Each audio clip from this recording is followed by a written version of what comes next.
Don Quixote by Miguel de Cervantes Saavedra. Volume I, Chapter 33. In which is related the novel of The Ill-Advised Curiosity. In Florence, a rich and famous city of Italy in the province called Tuscany, there lived two gentlemen of wealth and quality, Anselmo and Lothario, such great friends that by way of distinction they were called by all that knew them, the two friends. They were unmarried, young, of the same age and of the same tastes, which was enough to account for the reciprocal friendship between them. Anselmo, it is true, was somewhat more inclined to seek pleasure in love than Lothario, for whom the pleasures of the chase had more attraction,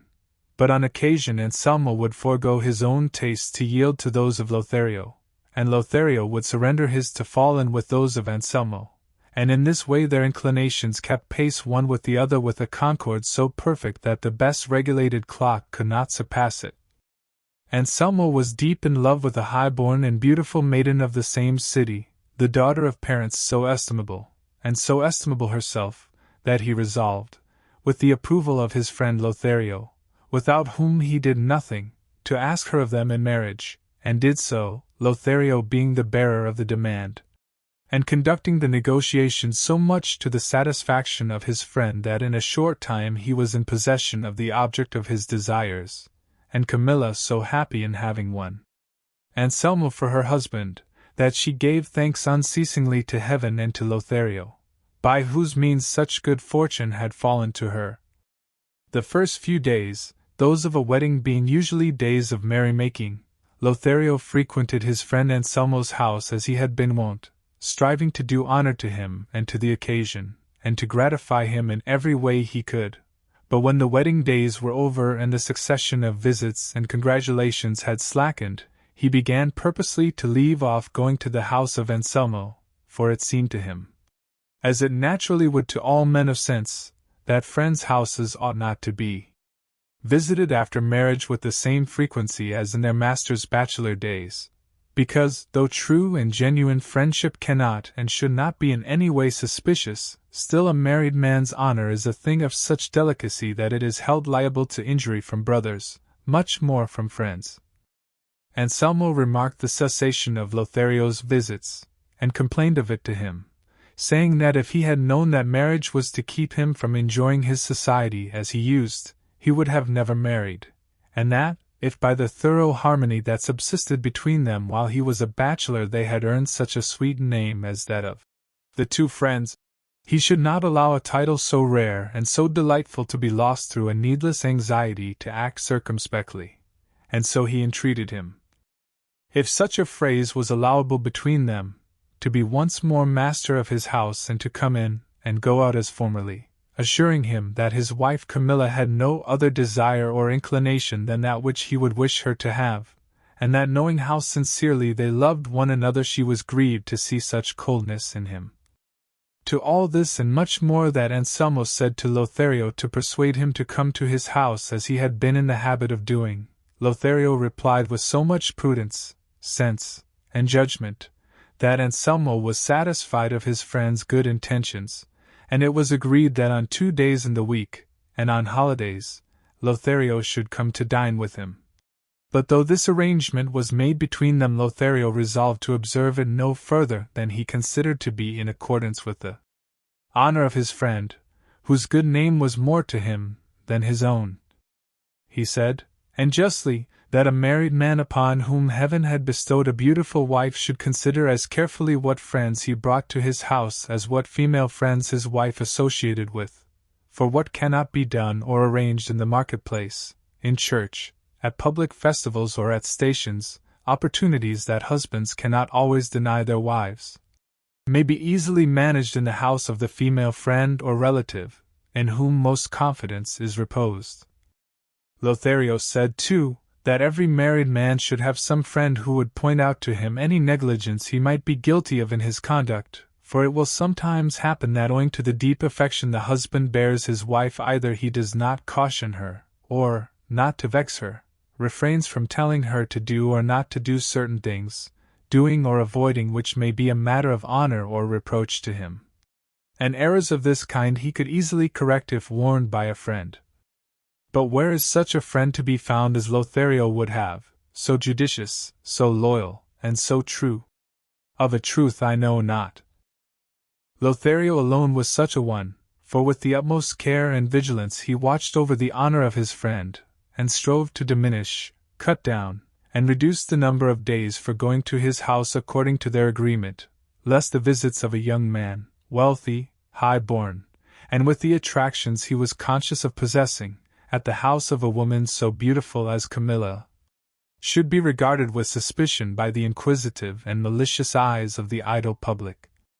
For though his integrity and reputation might bridle slanderous tongues, still he was unwilling to hazard either his own good name or that of his friend, and for this reason most of the days agreed upon he devoted to some other business which he pretended was unavoidable, so that a great portion of the day was taken up with complaints on one side and excuses on the other. It happened, however, that on one occasion when the two were strolling together outside the city, Anselmo addressed the following words to Lothario. "Thou mayest suppose, Lothario my friend, that I am unable to give sufficient thanks for the favors God has rendered me in making me the son of such parents as mine were, and bestowing upon me with no niggard hand what are called the gifts of nature as well as those of fortune, and above all for what he has done in giving me thee for a friend and Camilla for a wife, two treasures that I value, if not as highly as I ought, at least as highly as I am able.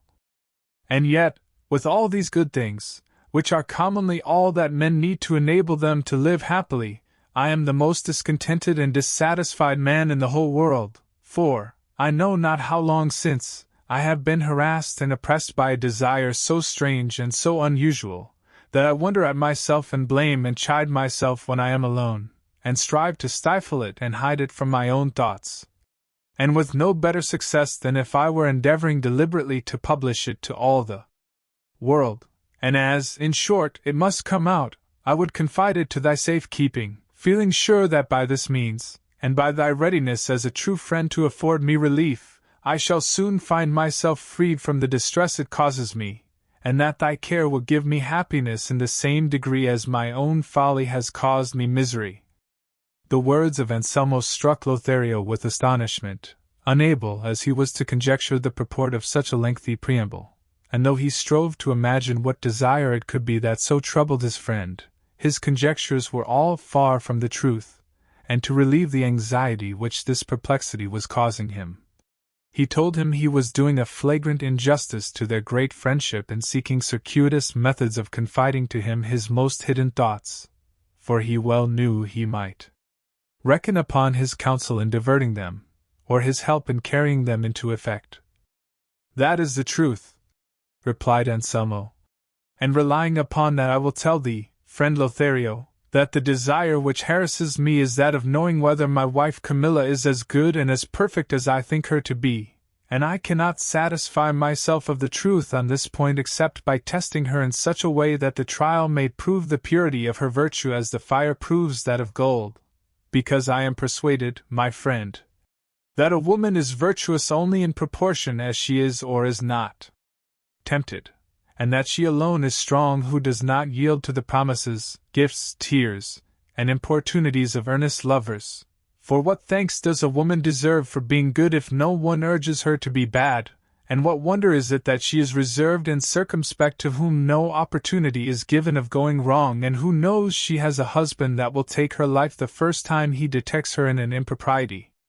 I do not therefore hold her who is virtuous through fear or want of opportunity in the same estimation as her who comes out of temptation and trial with a crown of victory. And so, for these reasons and many others that I could give thee to justify and support the opinion I hold, I am desirous that my wife Camilla should pass this crisis,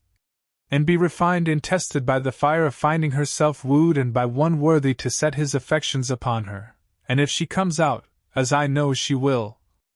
victorious from this struggle, I shall look upon my good fortune as unequaled. I shall be able to say that the cup of my desire is full, and that the virtuous woman of whom the sage says who shall find her, has fallen to my lot. And if the result be the contrary of what I expect, in the satisfaction of knowing that I have been right in my opinion, I shall bear without complaint the pain which my so dearly bought experience will naturally cause me.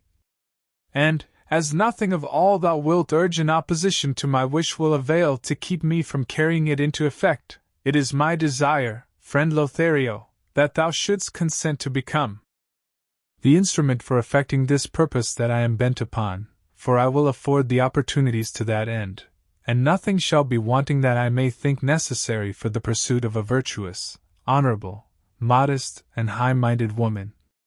And among other reasons, I am induced to entrust this arduous task to thee by the consideration that if Camilla be conquered by thee the conquest will not be pushed to extremes, but only far enough to account that accomplished which from a sense of honor will be left undone. Thus I shall not be wronged in anything more than intention, and my wrong will remain buried in the integrity of thy silence, which I know well will be as lasting as that of death in what concerns me. If, therefore, thou wouldst have me enjoy what can be called life, thou wilt at once engage in this love struggle, not lukewarmly nor slothfully, but with the energy and zeal that my desire demands, and with the loyalty our friendship assures me of. Such were the words Anselmo addressed to Lothario, who listened to them with such attention that, except to say what has been already mentioned, he did not open his lips until the other had finished. Then perceiving that he had no more to say, after regarding him for a while, as one would regard something never before seen that excited wonder and amazement, he said to him, I cannot persuade myself, Anselmo my friend, that what thou hast said to me is not in jest. If I thought that thou wert speaking seriously I would not have allowed thee to go so far, so as to put a stop to thy long harangue by not listening to thee. I verily suspect that either thou dost not know me, or I do not know thee. But no, I know well thou art Anselmo, and thou knowest that I am Lothario. The misfortune is, it seems to me, that thou art not the Anselmo thou wert, and must have thought that I am not the Lothario I should be. For the things that thou hast said to me are not those of that Anselmo who is my friend, nor are those that thou demandest of me what should be asked of the Lothario thou knowest. True friends will prove their friends and make use of them, as a poet has said, usque ad eris, whereby he meant that they will not make use of their friendship in things that are contrary to God's will. If this, then, was a heathen's feeling about friendship, how much more should it be a Christian's, who knows that the divine must not be forfeited for the sake of any human friendship. And if a friend should go so far as to put aside his duty to heaven to fulfill his duty to his friend, it should not be in matters that are trifling or of little moment, but in such as affect the friend's life and honor. Now tell me, Anselmo, in which of these two art thou imperiled, that I should hazard myself to gratify thee, and do a thing so detestable as that thou seekest of me? Neither forsooth, on the contrary, thou dost ask of me, so far as I understand, to strive and labor to rob thee of honor and life, and to rob myself of them at the same time. For if I take away thy honor it is plain I take away thy life, as a man without honor is worse than dead, and being the instrument, as thou wilt have it so, of so much wrong to thee, shall not I, too, be left without honor, and consequently without life? Listen to me, Anselmo my friend, and be not impatient to answer me until I have said what occurs to me touching the object of thy desire, for there will be time enough left for thee to reply and for me to hear. Be it so, said Anselmo. Say what thou wilt. Lothario then went on to say,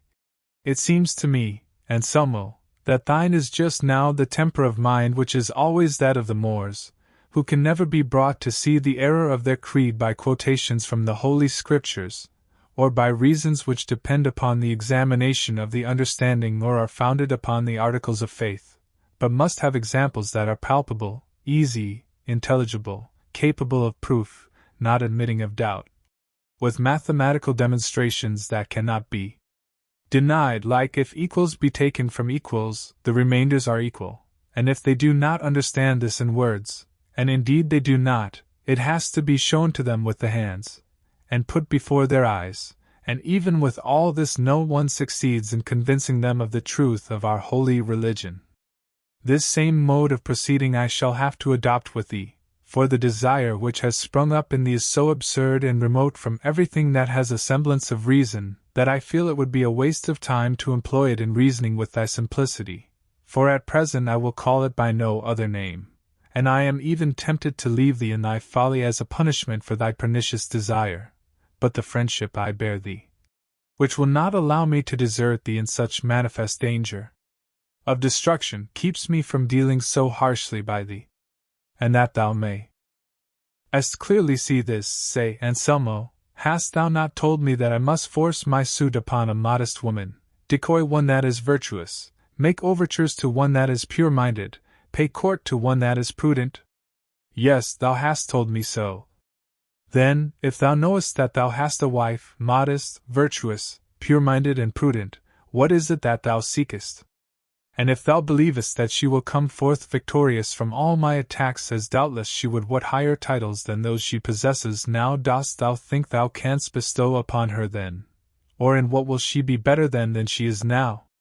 Either thou dost not hold her to be what thou sayest, or thou knowest not what thou dost demand.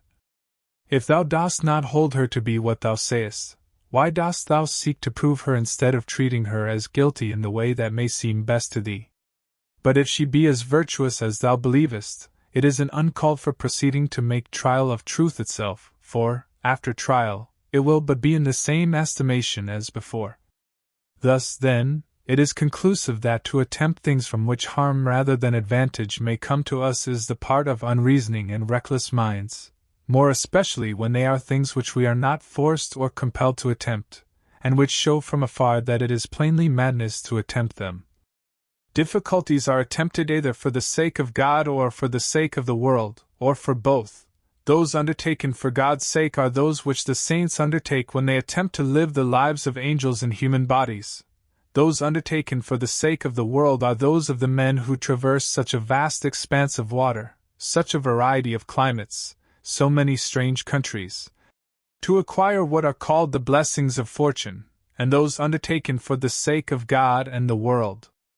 together are those of brave soldiers, who no sooner do they see in the enemy's wall a breach as wide as a cannon ball could make, than, casting aside all fear, without hesitating, or heeding the manifest peril that threatens them, borne onward by the desire of defending their faith, their country, and their king, they fling themselves dauntlessly into the midst of the thousand opposing deaths that await them.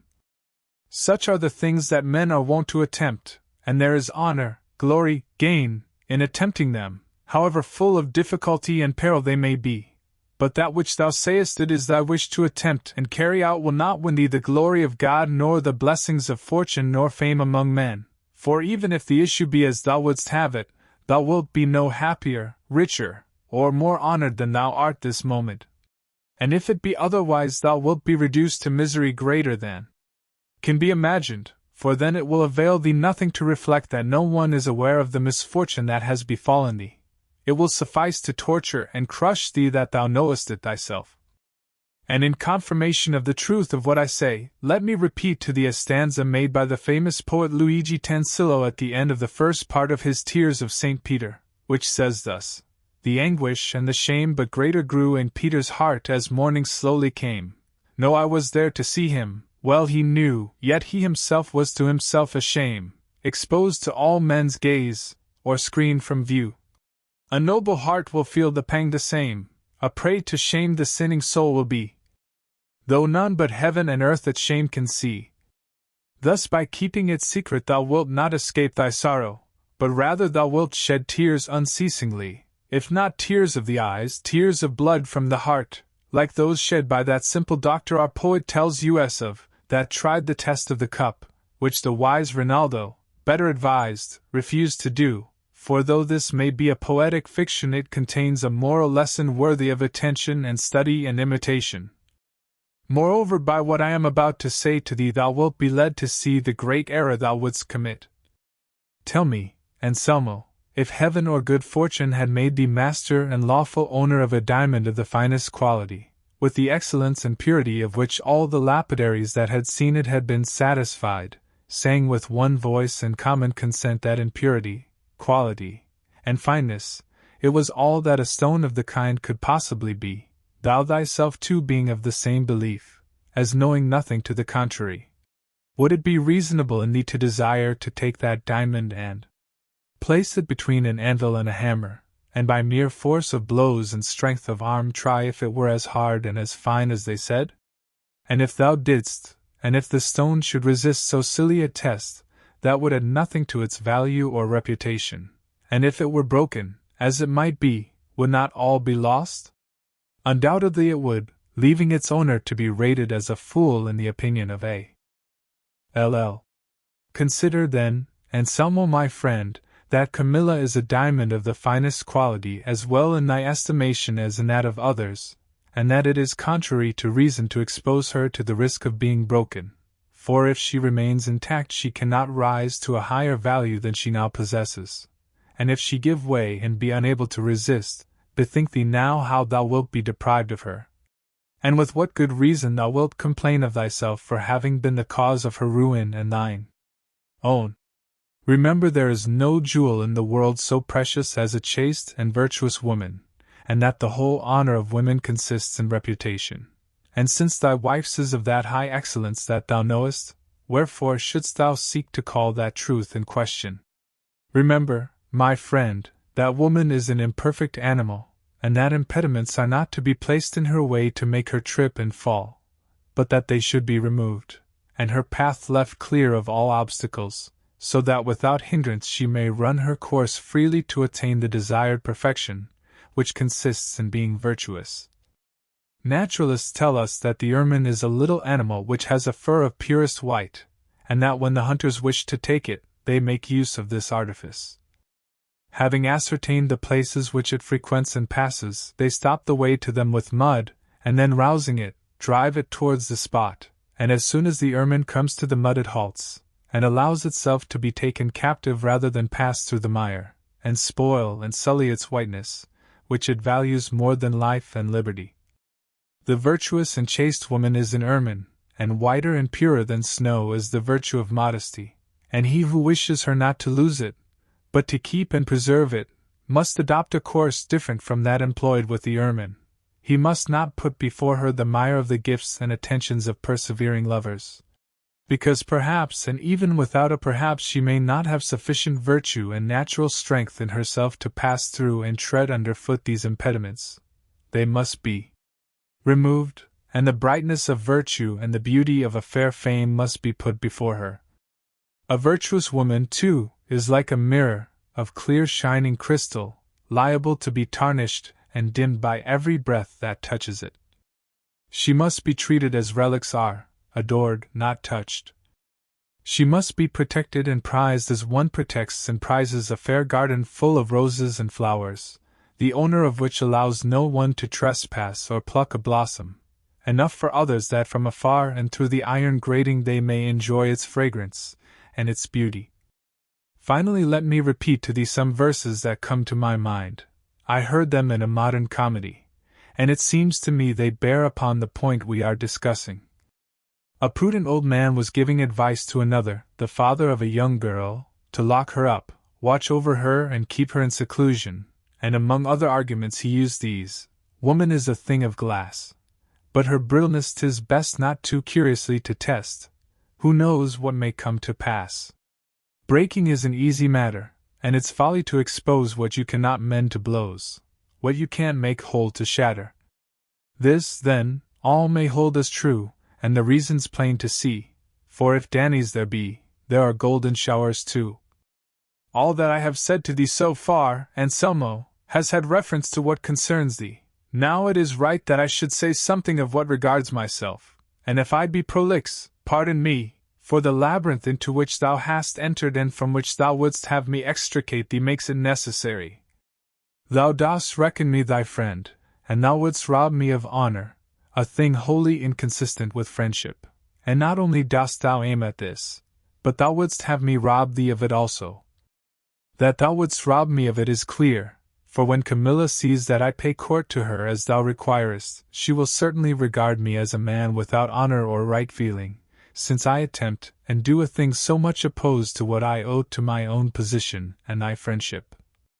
That thou wouldst have me rob thee of it is beyond a doubt, for Camilla, seeing that I press my suit upon her, will suppose that I have perceived in her something light that has encouraged me to make known to her my base desire, and if she holds herself dishonored, her dishonor touches thee as belonging to her, and hence arises what so commonly takes place, that the husband of the adulterous woman, though he may not be aware of or have given any cause for his wife's failure in her duty, or,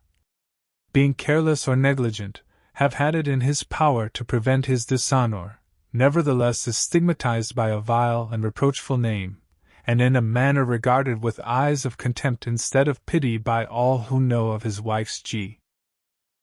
though they see that he is unfortunate not by his own fault, but by the lust of a vicious consort. But I will tell thee why with good reason dishonor attaches to the husband of the unchaste wife, though he know not that she is so, nor be to blame, nor have done anything, or given any provocation to make her so, and be not weary with listening to me, for it will be for thy good. When God created our first parent in the earthly paradise, the Holy Scripture says that he infused sleep into Adam, and while he slept took a rib from his left side of which he formed our mother Eve. And when Adam awoke and beheld her, he said, "This is flesh of my flesh, and bone of my bone." And God said, "For this shall a man leave his father and his mother, and they shall be two in one flesh." And then was instituted the divine sacrament of marriage, with such ties that death alone can loose them. And such is the force and virtue of this miraculous sacrament that it makes two different persons one and the same flesh. And even more than this when the virtuous are married, for though they have two souls they have but one will. And hence it follows that as the flesh of the wife is one and the same with that of her husband, the stains that may come upon it, or the injuries it incurs fall upon the husband's flesh, though he, as has been said, may have given no cause for them. For as the pain of the foot or any member of the body is felt by the whole body, because all is one flesh, as the head feels the hurt to the ankle without having caused it, so the husband, being one with her, shares the dishonor of the wife, and as all worldly honor or dishonor comes of flesh and blood, and the erring wife's is of that kind, the husband must needs bear his part of it, and be held dishonored without knowing it. See, then, Anselmo, the peril thou art encountering in seeking to disturb the peace of thy virtuous consort. See for what an empty and ill-advised curiosity thou wouldst rouse up passions that now repose in quiet in the breast of thy chaste wife. Reflect that what thou art staking all to win is little, and what thou wilt lose so much that I leave it undescribed, not having the words to express it. But if all I have said be not enough to turn thee from thy vow purpose, thou must seek some other instrument for thy dishonor and misfortune, for such I will not consent to be, though I lose thy friendship, the greatest loss that I can conceive. Having said this, the wise and virtuous Lothario was silent, and Anselmo, troubled in mind and deep in thought, was unable for a while to utter a word in reply, but at length he said, "I have listened, Lothario my friend, attentively, as thou hast seen, to what thou hast chosen to say to me, and in thy arguments, examples, and comparisons I have seen that high intelligence thou dost possess, and the perfection of true friendship thou hast reached, and likewise I see and confess that if I am not guided by thy opinion, but follow my own, I am flying from the good and pursuing the evil. This being so, thou must remember that I am now laboring under that infirmity which women sometimes suffer from, when the craving seizes them to eat clay, plaster, charcoal, and things even worse, disgusting to look at, much more to eat, so that it will be necessary to have recourse to some artifice to cure me, and this can be easily effected if only thou wilt make a beginning, even though it be in a lukewarm and make-believe fashion, to pay court to Camilla, who will not be so yielding that her virtue will give way at the first attack. With this mere attempt I shall rest satisfied, and thou wilt have done what our friendship binds thee to do, not only in giving me life, but in persuading me not to discard my honor. And this thou art bound to do for one reason alone, that, being, as I am, resolved to apply this test, it is not for thee to permit me to reveal my weakness to another, and so imperil that honor thou art striving to keep me from losing. And if thine may not stand as high as it ought in the estimation of Camilla while thou art paying court to her, that is of little or no importance, because ere long,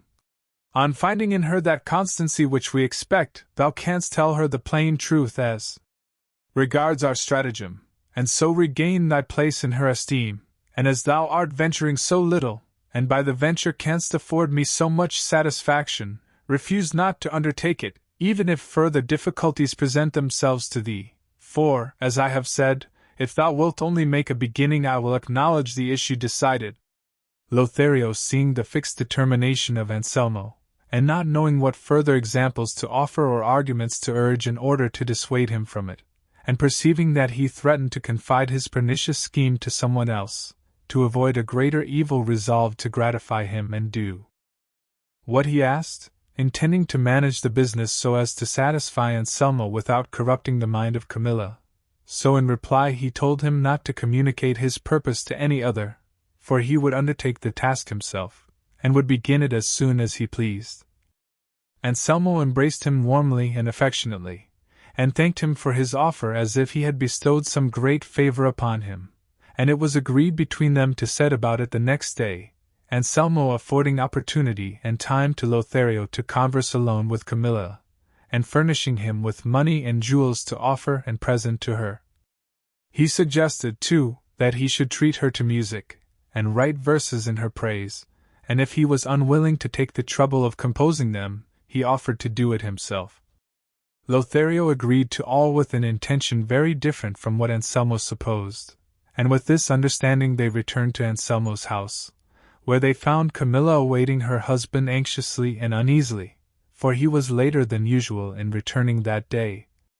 Lothario repaired to his own house, and Anselmo remained in his, as well satisfied as Lothario was troubled in mind, for he could see no satisfactory way out of this ill-advised business. That night, however, he thought of a plan by which he might deceive Anselmo without any injury to Camilla. The next day he went to dine with his friend, and was welcomed by Camilla, who received and treated him with great cordiality, knowing the affection her husband felt for him. When dinner was over and the cloth removed, Anselmo told Lothario to stay there with Camilla while he attended to some pressing business, as he would return in an hour and a half.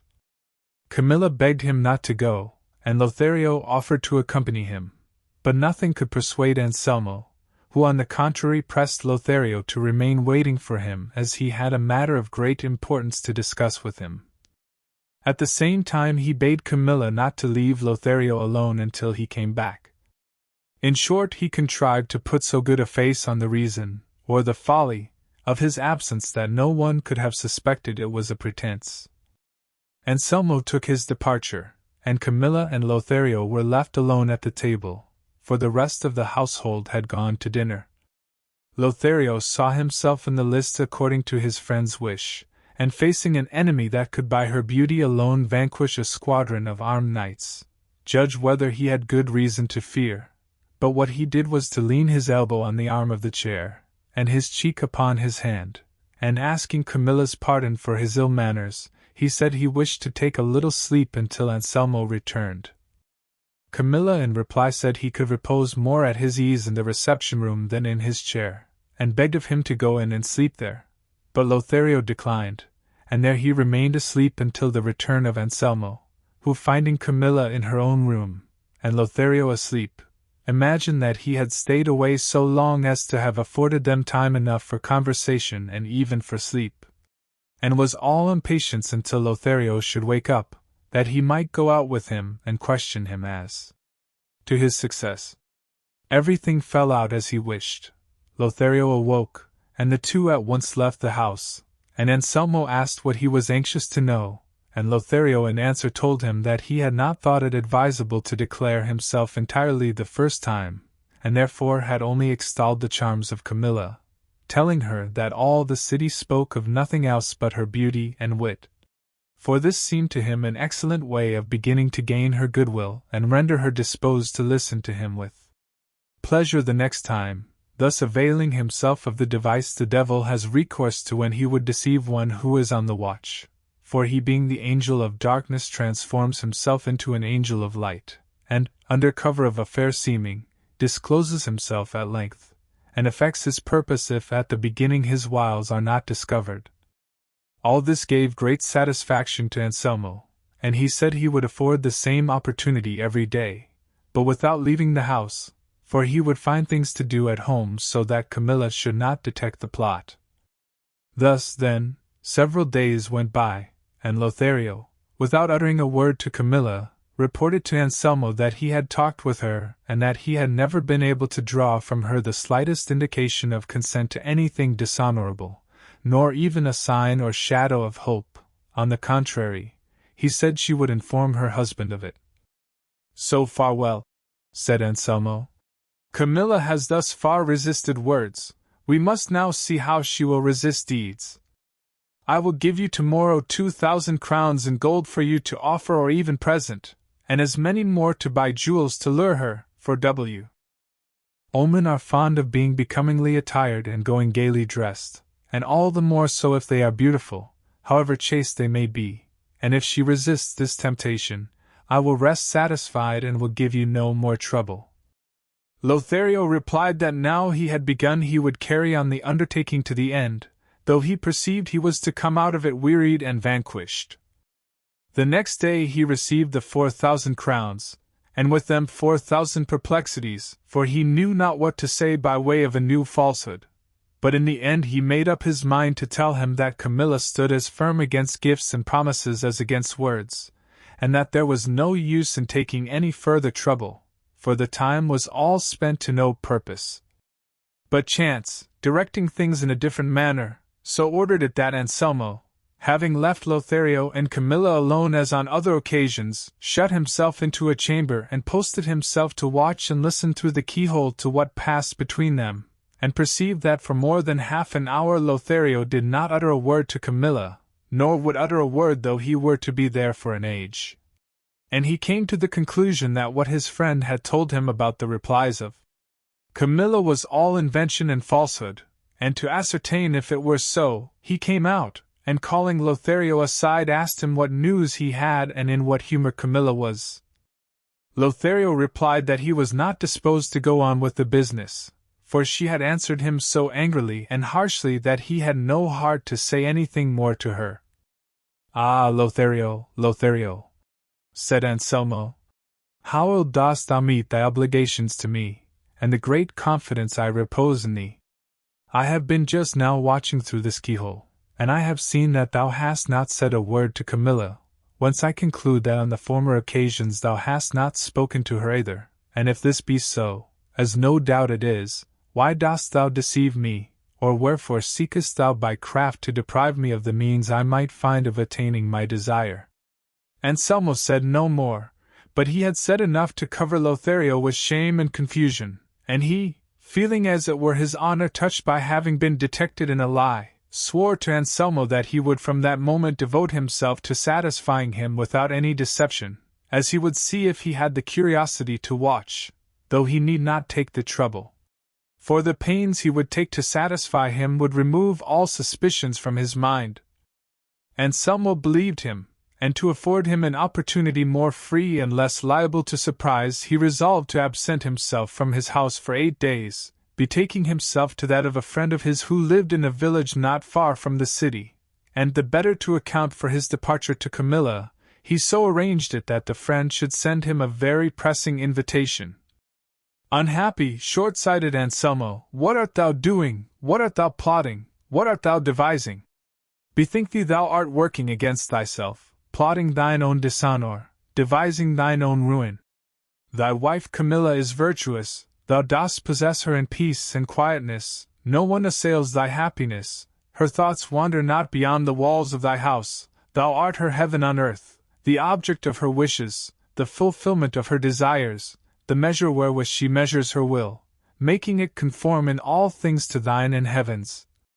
If then the mine of her honor, beauty, virtue, and modesty yields thee without labor all the wealth it contains and thou canst wish for, why wilt thou dig the earth in search of fresh veins, of new unknown treasure, risking the collapse of all, since it but rests on the feeble props of her weak nature? Bethink thee that from him who seeks impossibilities that which is possible may with justice be withheld, as was better expressed by a poet who said, "'Tis mine to seek for life and death, health and disease seek I seek in prison freedom's breath, in traitor's loyalty. So fate that ever scorns to grant or grace or boon to me, since what can never be I want denies me what might be." The next day Anselmo took his departure for the village, leaving instructions with Camilla that during his absence Lothario would come to look after his house and to dine with her, and that she was to treat him as she would himself. Camilla was distressed, as a discreet and right-minded woman would be, at the orders her husband left her, and bade him remember that it was not becoming that anyone should occupy his seat at the table during his absence, and if he acted thus from not feeling confidence that she would be able to manage his house, let him try her this time, and he would find by experience that she was equal to greater responsibilities. Anselmo replied that it was his pleasure to have it so, and that she had only to submit and obey. "Why?" Camilla said she would do so, though against her will. Anselmo went, and the next day Lothario came to his house, where he was received by Camilla with a friendly and modest welcome, but she never suffered Lothario to see her alone, for she was always attended by her men and women servants, especially by a handmaid of hers, Leonela by name, to whom she was much attached, for they had been brought up together from childhood in her father's house, and whom she had kept with her after her marriage with Anselmo. The first 3 days Lothario did not speak to her, though he might have done so when they removed the cloth and the servants retired to dine hastily, for such were Camilla's orders. Nay more, Leonela had directions to dine earlier than Camilla and never to leave her side. She, however, having her thoughts fixed upon other things more to her taste, and wanting that time and opportunity for her own pleasures, did not always obey her mistress's commands, but on the contrary left them alone, as if they had ordered her to do so. But the modest bearing of Camilla, the calmness of her countenance, the composure of her aspect were enough to bridle the tongue of Lothario.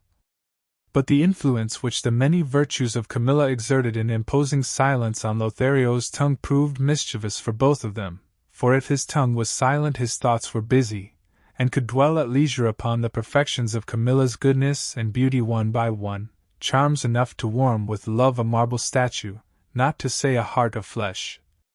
Lothario gazed upon her when he might have been speaking to her, and thought how worthy of being loved she was, and thus reflection began little by little to assail his allegiance to Anselmo, and 1,000 times he thought of withdrawing from the city and going where Anselmo should never see him nor he see Camilla. But already the delight he found in gazing on her interposed, and held him fast.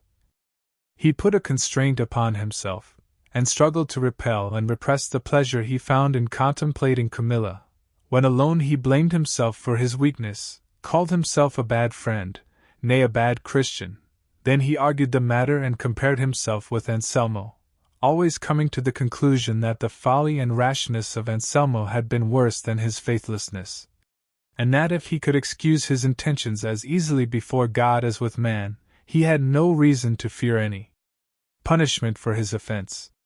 In short, the beauty and goodness of Camilla, joined with the opportunity which the blind husband had placed in his hands, overthrew the loyalty of Lothario, and giving heed to nothing save the object towards which his inclinations led him, after Anselmo had been 3 days absent, during which he had been carrying on a continual struggle with his passion, he began to make love to Camilla with so much vehemence and warmth of language that she was overwhelmed with amazement, and could only rise from her place and retire to her room without answering him a word.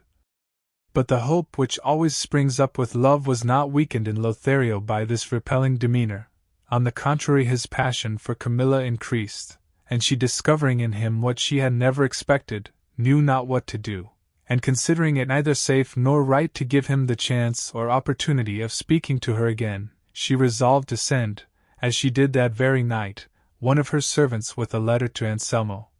in which she addressed the following words to him: